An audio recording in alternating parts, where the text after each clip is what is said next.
Olá, meus amigos, tudo bem? Olha quem está aqui de volta, professor Roque. Não é o Roque Santeiro, mas de vez em quando eu faço alguns milagres, hein? Bem, meus queridos, hoje vamos falar a respeito do nosso segundo tópico de instalações elétricas 1, que é terminologia e definições. Então vamos conhecer alguns termos utilizados em instalações elétricas e algumas definições, não é isso? Principalmente junto a concessionárias, né? Junto ao que está chegando na sua casa, né? Vamos falar aqui um pouquinho sobre isso. Bom, na sua casa, a sua energia, ela chega em baixa tensão, né? Nós temos a alta tensão, não é isso? Passou de 1000 volts, nós chamamos de alta tensão, né? Em corrente alternada. Passou de 1000 volts, nós dizemos que estamos em alta tensão. E abaixo de 1000 volts, né, pela nova NBR 5410, dizemos que nós temos então a baixa tensão. Então, na sua residência, a energia chega em baixa tensão. Daqui a pouquinho nós vamos falar sobre qual seria o valor dessa baixa tensão. Já vamos falar sobre ela. Existe uma coisa chamada de carga instalada. O que é a carga instalada? É o somatório das potências de todos os equipamentos elétricos e eletrônicos que tem na sua casa, né? 4.600 do chuveiro, né? Mais 950 do condicionador de ar, mais 200 do meu ventilador de teto, mais 300 do meu refrigerador. Então, o somatório, né, de todas das potências de todos os equipamentos que temos na nossa residência, né, nós dizemos que isso aí é uma carga instalada. Até aquelas tomadas que estão vazias, não tem nenhum equipamento conectado, mas nós consideramos também, nós damos uma carga fictícia para elas, que nós chamamos de 100 VA, né, para aquelas tomadas. Então nós temos que considerar também. Então isso nós chamamos de carga instalada.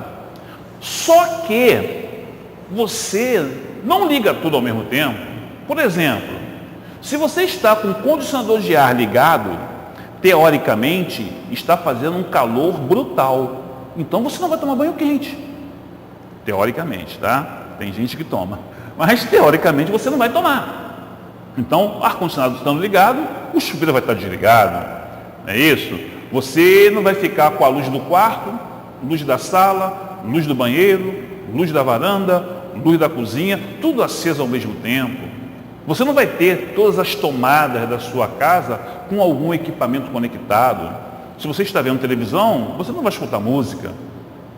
Não é isso? Então, para considerar, né, dentro da carga instalada, aquela carga que realmente você vai utilizar, você tem que calcular uma coisa chamada de demanda.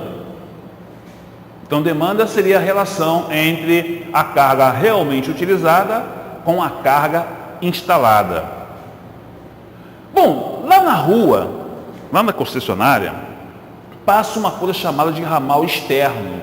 É aquele ramal da concessionária, que pode ser aéreo ou pode ser subterrâneo. Isso no perímetro urbano, tá? Mas também tem rede subaquática, né? Quando você tem uma ilha, né, para alimentar, você vai com uma rede subaquática, né? Mas dentro do perímetro urbano aqui, nós temos as linhas aéreas e as linhas subterrâneas. Isso nós chamamos então de ramal externo. Aí lá do poste da concessionária até a sua residência, vem um cabo transmitindo energia elétrica. Isso aí nós chamamos de ramal de entrada, ou também conhecido como ramal de serviço. Então é o conjunto de componentes, né, de cabos, conectores, tudo, né, que interligam o ramal externo, né, com a sua residência, em um determinado local, aonde normalmente se encontra o medidor.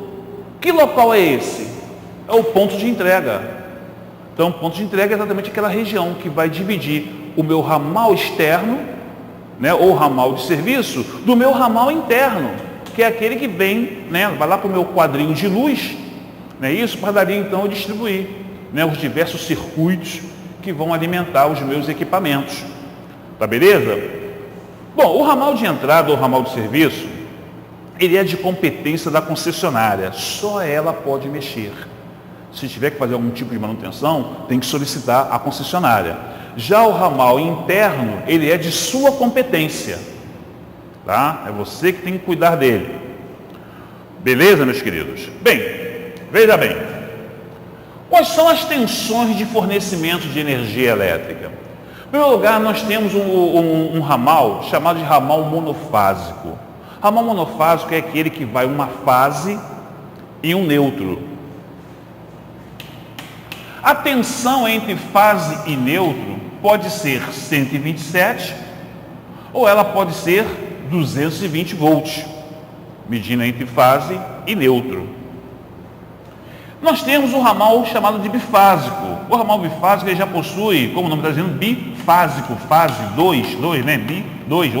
São duas fases, mais o neutro.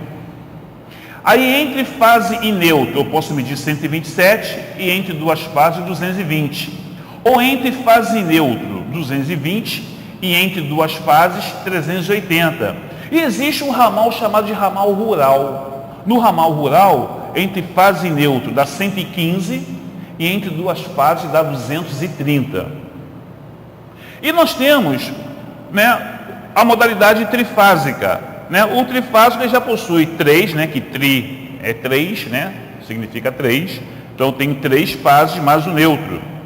Né? Da mesma forma que o bi, eu também posso ter, né, 127 e 220, isto é, 127 entre fase e neutro, 220 entre duas fases, ou 220 entre fase e neutro e 380 entre duas fases. E no ramal rural, né, eu tenho 115 entre fase e neutro e 230 entre duas fases.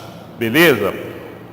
A concessionária da cidade do Rio de Janeiro, que é a Light, né, a Enel, ela é do estado do Rio de Janeiro, né? E a Light é da cidade do Rio de Janeiro. A cidade do Rio de Janeiro, eles não costumam, para residências, fornecer mais bifásico. Ou é mono, quando a sua carga instalada for até, ou a sua demanda instalada for até 8 kW, tá? Né? Ou trifásico quando passa disso. Agora, se você conseguir provar, através de algum documento, que você não tem potência suficiente para solicitar um trifásico, mas você tem equipamentos ligados em 220, em duas fases, então você pode pedir um bifásico, mas só nesse caso. Tá? Em alguns casos, eles chamam até isso aí de monofásico rural. Né? Inclusive, a Enel, né, ela chama muito isso aí de monofásico rural.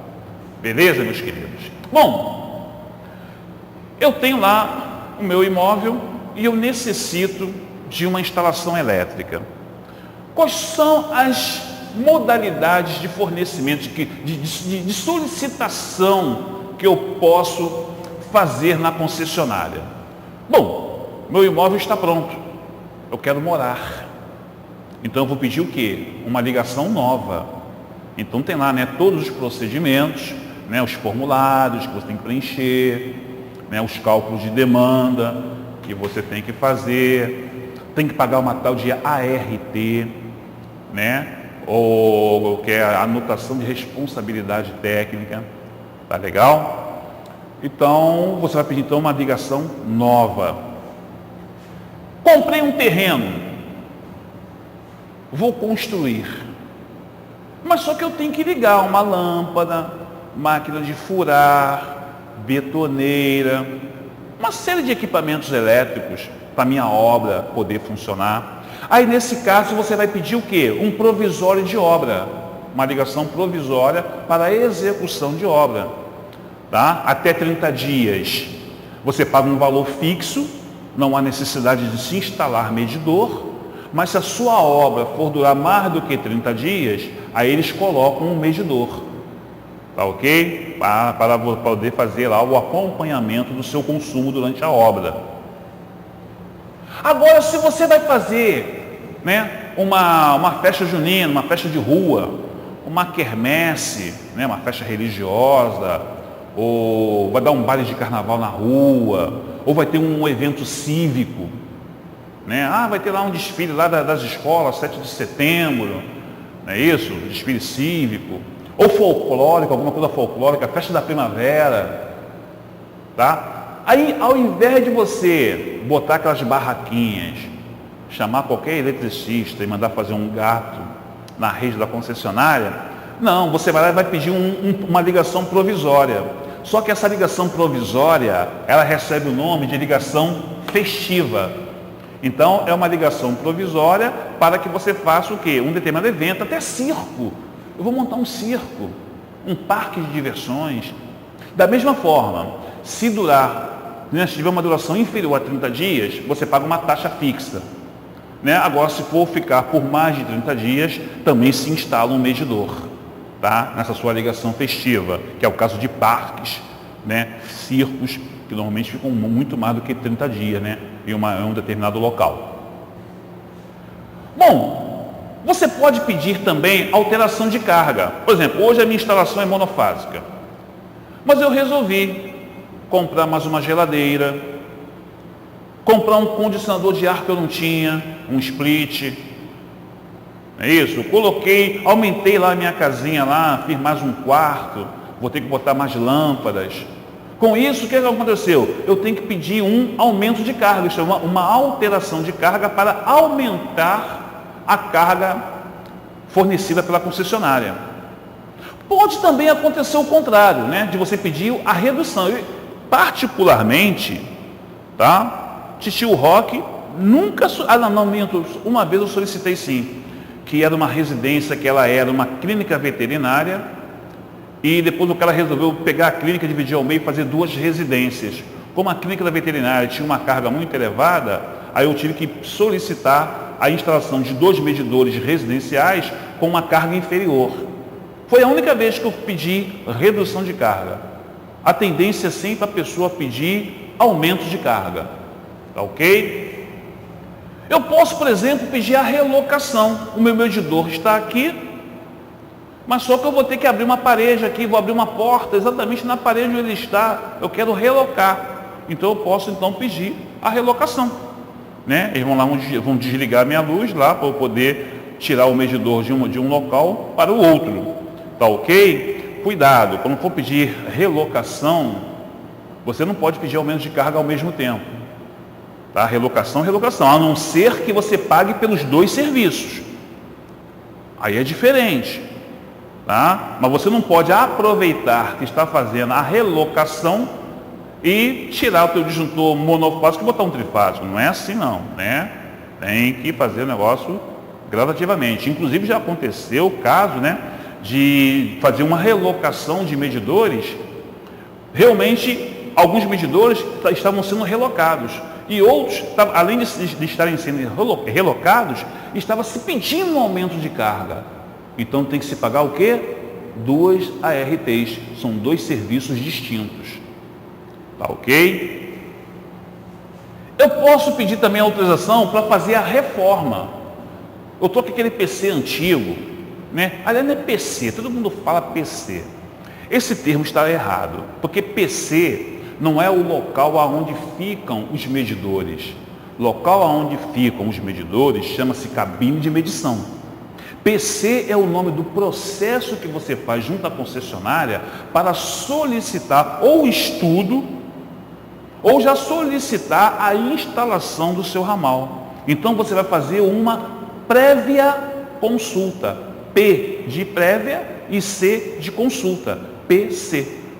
Tá? Mas não é o local, mas todo mundo diz que o local aonde ficam os medidores chama-se PC. Então eu posso, eu quero reformar, o meu é aquele antigo ainda, todo de madeira. Eu quero botar esses armários metálicos. Então tu vai pedir o quê? Uma reforma. Tá legal? Agora eu resolvi fazer lá, botar uma banca de jornal, né? Botar ali um quiosquezinho, né? Para vender lá um fast food da vida, né? Uns lanches rápidos, né? Um hambúrguer e tudo. Então tu botou um quiosquezinho na rua, né? Mesma coisa, nada de fazer gato na rede da concessionária. Você vai solicitar uma ligação em via pública.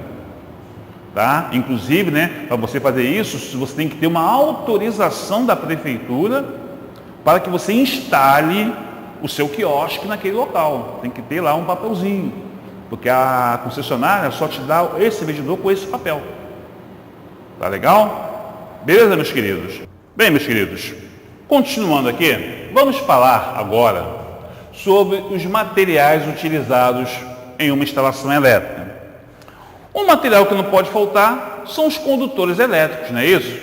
Então, os condutores elétricos, né, são responsáveis então em levar a corrente elétrica, né, até os seus pontos de consumo. Nós temos, né, o que nós chamamos de fios rígidos, que é aquele, ó, né, que é durão, né? Hoje em dia nem se usa mais, né? Fio rígido assim, tá? Difícil até de você achar para comprar, que lá ninguém usa mais fio rígido, tá? Mas nós temos aqui o fio rígido e nós temos os cabos. Temos os cabos de 7/10, que são aqueles cabos um pouquinho mais duros, e nós temos esse aqui bem flexível, que nós chamamos de cabinho, tá ok? Isso são os nossos condutores. Fora isso, tá? O meu condutor, ele pode ser singelo, isto é, quando é um só, tem apenas um único elemento condutor, tá legal? Né? Com aquela alma, né? Com mais o seu revestimento externo. Podem ter diversos condutores dentro de um mesmo revestimento, que nós chamamos de cabos multipolares, aonde o mais conhecido de todos, hoje em dia, é o PP, o famoso cabo PP. Ele pode ser multiplexado. Multiplexado é aquele, né, que são vários cabos isolados e eles são torcidos entre si, né? Eles são singelos, isolados, mas eles são torcidos. Nós chamamos aquele de cabo multiplexados. Nós temos os cabos concêntricos, que as concessionárias usam muito hoje para alimentar os consumidores de baixa renda, né? Baixa renda não, de baixa tensão, baixa renda também, alguém pode se ofender, né? Não tem nada a ver. Que ele tem uma camada externa, uma malha, que é o neutro, e dentro dele eu tenho lá os meus 3 elementos condutores, que são as fases, ou um elemento condutor, né? Quando ele é monopolar, né? Quando o teu circuito é monofásico. Então nós temos, né, então, os concêntricos. Bom, nós temos os dispositivos de comando. Os dispositivos de comando são aqueles elementos que vão fazer com que você ligue e desligue alguma coisa. Pode ser a luz, pode ser um ventilador, né? Pode ser um motor. Então nós temos os diversos dispositivos de comando. Uns são mecânicos, né? Que é o caso de quem? Dos interruptores, né? Aqui são dispositivos, né, de comando, né, que nós chamamos também de seccionadores, né? Então nós temos aqui os interruptores, né? Eles podem ter uma única tecla, né? Ou pode ser também pulsante, ó, que nem isso aqui que é de campainha, uma única tecla e pulsante, né?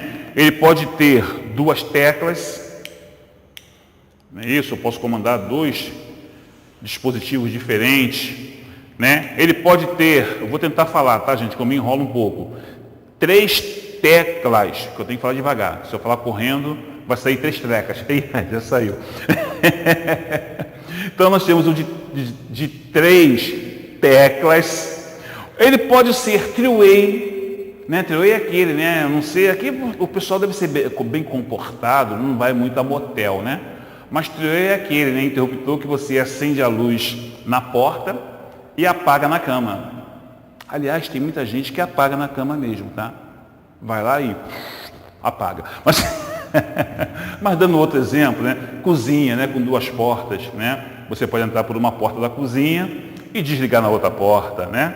E assim por diante. Então, esse é chamado então de three-way. Existe o four-way. Four-way é aquele que você pode ligar e desligar, né, de vários locais diferentes, acima de 2. Até 2 você usa o que? O three-way. Acima de 2 tu usa um four-way no meio deles, que é chamado de interruptor intermediário. Depois nós vamos ter aí uma prática só sobre isso, como é que nós fazemos essas ligações prediais básicas, tá? Ok? Aí o tio Rock vai estar ensinando a vocês como utilizar esses interruptores. E eles podem também ser automáticos. É o caso da fotocélula, E é o caso do sensor de presença. Eu tenho também a boia automática, né? Que você usa na caixa d'água e na cisterna para ligar e desligar a bomba. Nós temos aí uma infinidade de dispositivos de comando. Nós temos as tomadas, né? Onde você vai conectar aqueles equipamentos móveis, aqueles equipamentos que você pode estar deslocando ele de um local para o outro. Então, ele tem lá um macho, né? A tomada macho, e você coloca então a tomada fêmea, né? Pode ser, e sumiu a outra, tá aqui, achei, né? Pode ser, né? Esse é o padrão novo, né? Esse é o antigo, mas esse aqui é o nosso padrão novo, né? Que tem lá o terceiro pino, que é o fio, né? Que é o pino onde você vai ligar o fio terra, tá? Depois vamos ter aí um tópico, vamos falar só sobre aterramento, tá ok? Quer dizer, uma disciplina onde vai ter um tópico que nós vamos falar somente sobre aterramentos. Então, isso aí nós somos o quê? São as tomadas, né? Nós temos as caixas de passagem, né? Você, para conectar um interruptor, uma tomada, uma luminária, você tem que fazer isso em uma caixa de passagem. A caixa de passagem pode ser desse tamanho, 4x4, pode ser a metade, 4x2, tá ok? Ela pode ser em ferro estampado, né? Aqui eu não tenho nenhuma para dar exemplo para vocês aqui agora, mas nós temos aquela que é de ferro estampado, que hoje em dia quase ninguém usa, né? Porque aquele com o tempo começa a oxidar, né? Vulgarmente chamado de enferrujar, né? Que nem o rock, né? Já está um pouco enferrujado.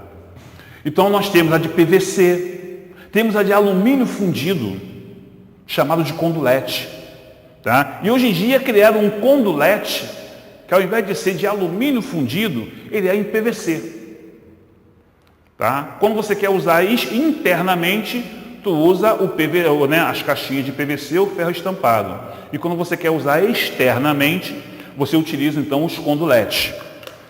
Bom, nós temos, fora isso, nós temos também as caixas de passagem chamadas de caixas octogonais. Nós temos a octogonal 3x3, que é aquela que tem um espelho redondo, o pessoal usa muito para telefonia, né? Ou então para usar uma arandela. A arandela é aquela lâmpada que fica na parede, em cima do lavatório.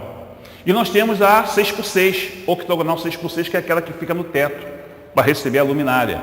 Tá? Então, isso são as caixas octogonais. Nós temos os eletrodutos. Os eletrodutos são utilizados para você colocar os condutores, para você acondicionar os condutores. Tá ok? Aí nós temos os eletrodutos rígidos. Esse eletroduto rígido, ele pode ser em PVC, cloreto de polivinila, né? Pode ser em ferro estampado, quando é para embutir na laje e na viga, tem que ser de PVC ou de ferro estampado. E quando você quer fazer a instalação aparente, tem o ferro galvanizado. Aí você já usa para a instalação aparente, que ele resiste aos intempéries, né? Resiste à chuva, sol, beleza? Esses são os rígidos.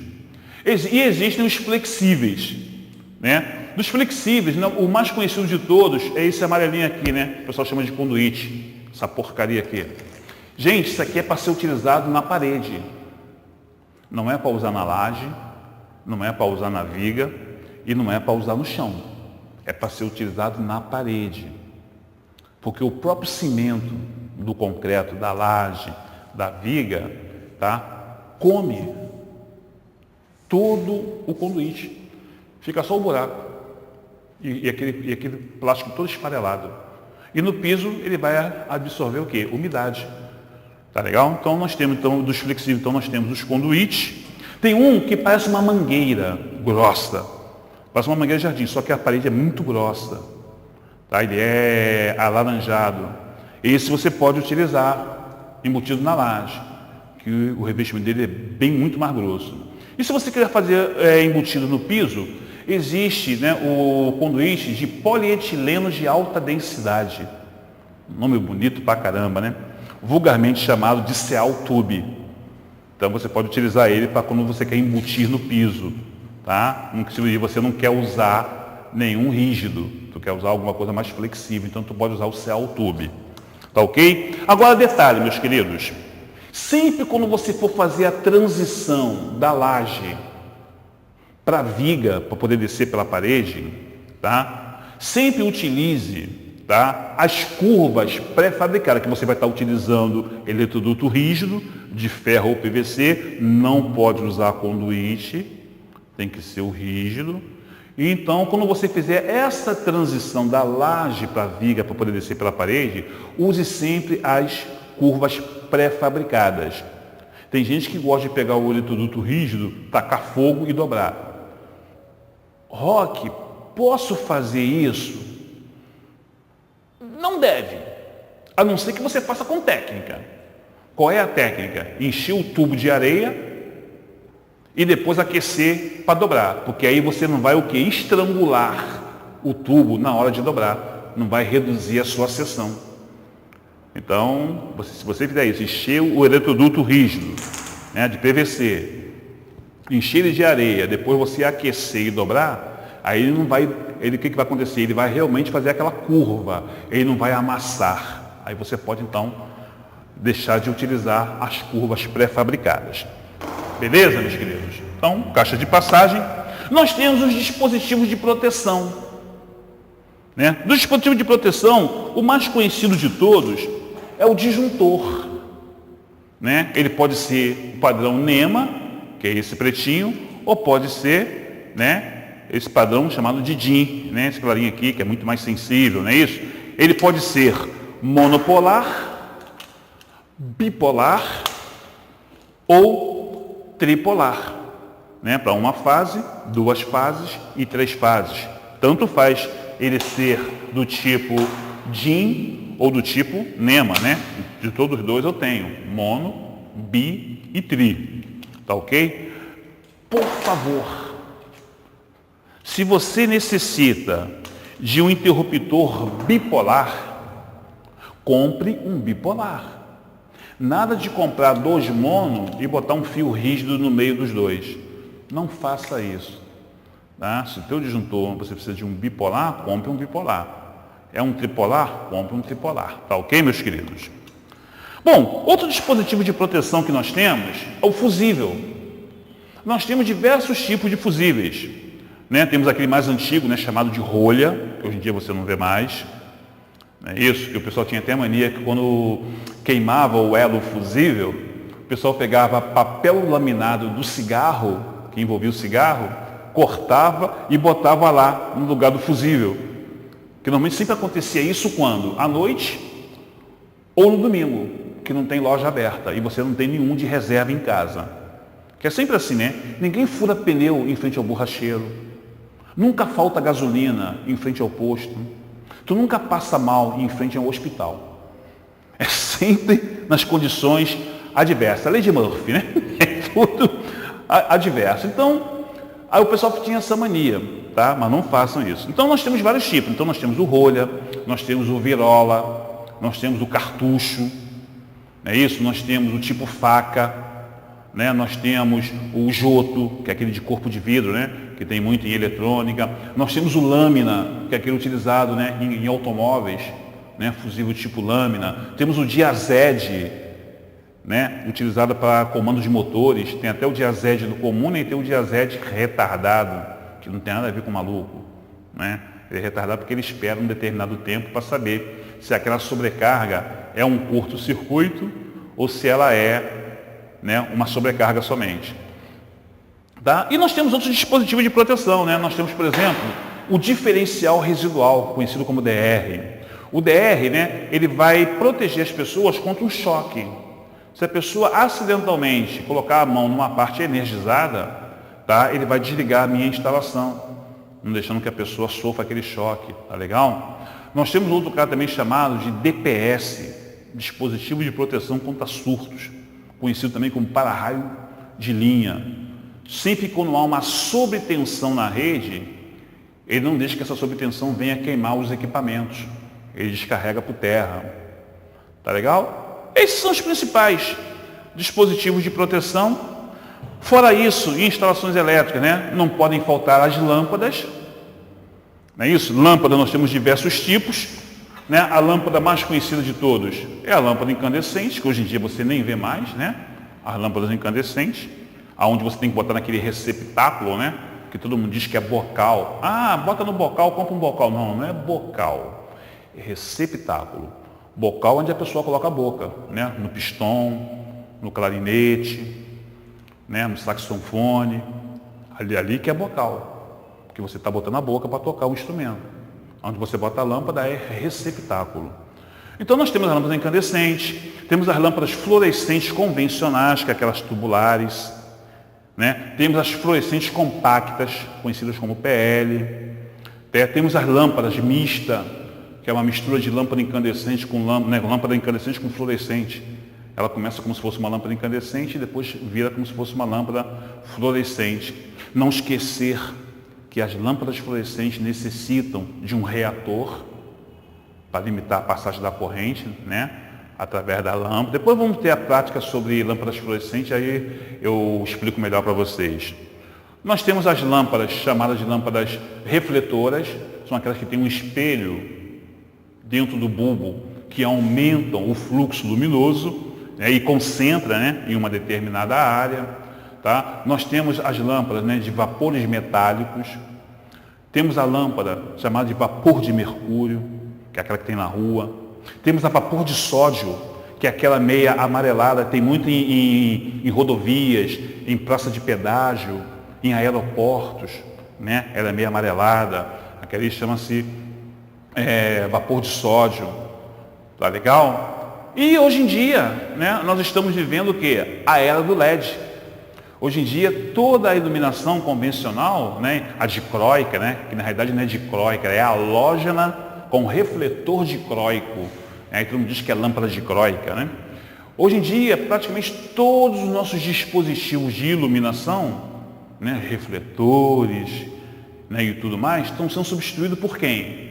Pelo LED, né, pelo diodo emissor de luz, que deixou de ser apenas um dispositivo para indicar se o equipamento está ligado ou desligado, ou para indicar o nível de sinal de um equipamento, de radiofrequência ou de audiofrequência, e hoje em dia ele está sendo largamente utilizado na iluminação convencional, que ele tem as vantagens de quê? Primeiro, a sua durabilidade. Enquanto uma lâmpada incandescente dura 6 meses, uma lâmpada fluorescente, dependendo do uso, vai durar aí uns 5 anos, um LED dura muito mais de 20, bem utilizado. Entendeu? Então, além da durabilidade, você tem o quê? Redução no consumo de energia elétrica.